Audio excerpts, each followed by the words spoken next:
Okay, alright. Bismillah, alhamdulillah. Assalamu alaikum, Cam. Good morning, good evening, good afternoon. I'm not sure. At any time that you're watching this. So, we're going to jump into the fourth phrase that we're going to learn. And as we spoke about before, a phrase is an incomplete sentence, also known as a fragment, right? So we covered so far 3 types of phrases out of 5. We covered mudaf mudaf ilay, which is a phrase of associating.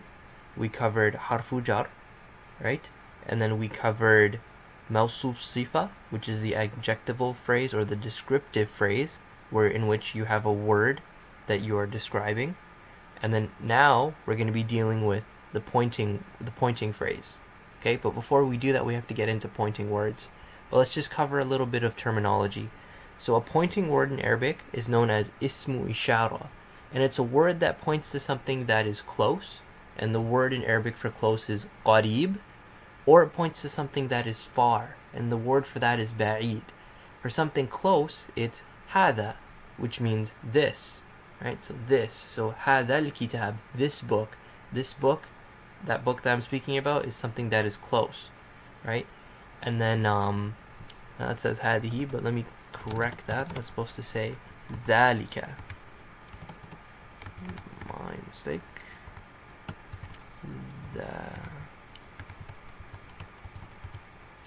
Dhalika. And dhalika is used to point to something far, and the Arabic word for far is ba'id. So the word being pointed to is known as mushara ilay, and essentially there has to be a specific criteria for this word. The word that's pointing to has to be a word that comes directly after it, and it has to have a lam with a sukun in order to form a pointing phrase, right?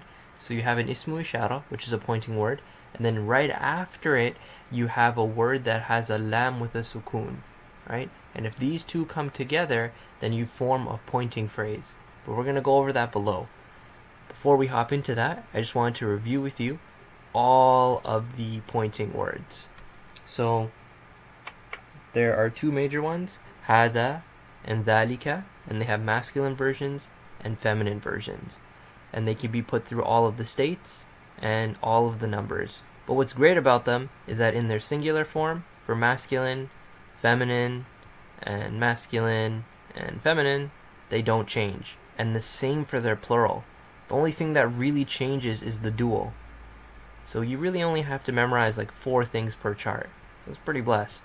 So for masculine, hada, its singular is hada, which means this. And then its dual is hadani. See, we see the return of that ani. Hadani, meaning 2 for a rafa' state. And then haulai for plural. And then for singular, same thing. Hada. And then for dual, it's hadaini. We see the return for nasab and jar. For the dual, it's aini, right? Aini. Hadaini. And then haulai. So we go hada, hadaini, haulai. So it's pretty self-explanatory at this point. I'm just going to read through the charts. So hadihi, hatani, haulai. Hadihi, hataini, haulai. Hadihi, hataini, haulai. Supposed to be an alif here. 1 second. We actually just made this doc, so still some stuff we gotta work out. Tiny. Okay, perfect. So then on to dhalika, which means that, and it's pointing to something that's far.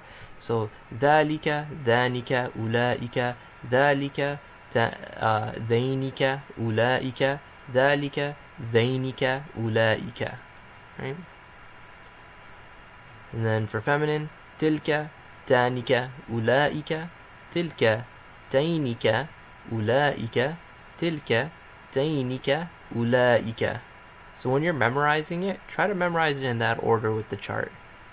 Right? Some people kind of just go down singular, dual, and plural, but it tends to get confusing because in class when we're asked to recite it, we've all memorized it this way, going line by line from right to left. So that's just something to keep in mind. So returning back to that concept of the pointing phrase. In Arabic it's known as ismu ishara, which means pointing word, and then wa mushara ilay, which literally means and the word it's pointing to. So pointing word and the word it's pointing to. And here's a little diagram just showing how it's set up. So you have the pointing word, right after it you have the word it's pointing to. So when a pointing word points to a word with a lam with a sukun, so it's coming directly after it, they connect and hold no extra words between them, such as a, right? There's nothing in between them. So it literally becomes this book, right? And the word that's being pointed to will have the same state and number as the pointing word, right? So هذا الكتاب, they're both rafa and they're both singular, right? And this would be translated as this book. هذا الكتاب, this book. And then we have over here ذلك التفاح, which means that apple. Then we have هذان المسلمان, right? Which means these two Muslims. These two Muslims. Then over here we have tilka nujumun, which means those stars. Right? But hold on. This is a trick question. So we have tilka here, which if you scroll up, it means that singular. But we translate it as those stars. So if you think about it for a second, there was a rule that we learned that when there's a broken plural and you're pointing to it or referring to it, the word that's referring to it is singular feminine, right? So even though this is the word for that, singular feminine, we'll translate it as the word for plural feminine because it's pointing to a broken plural. And yeah, that is the pointing words phrase and pointing words. Now that you've covered that, you've covered 4 out of the 5 phrases, which is amazing. There's only two more topics left to cover, and then you're fully caught up with the class in terms of what was reviewed from when we started back. So yeah, let's get some practice in on this, and then we'll continue from there. Assalamu alaikum.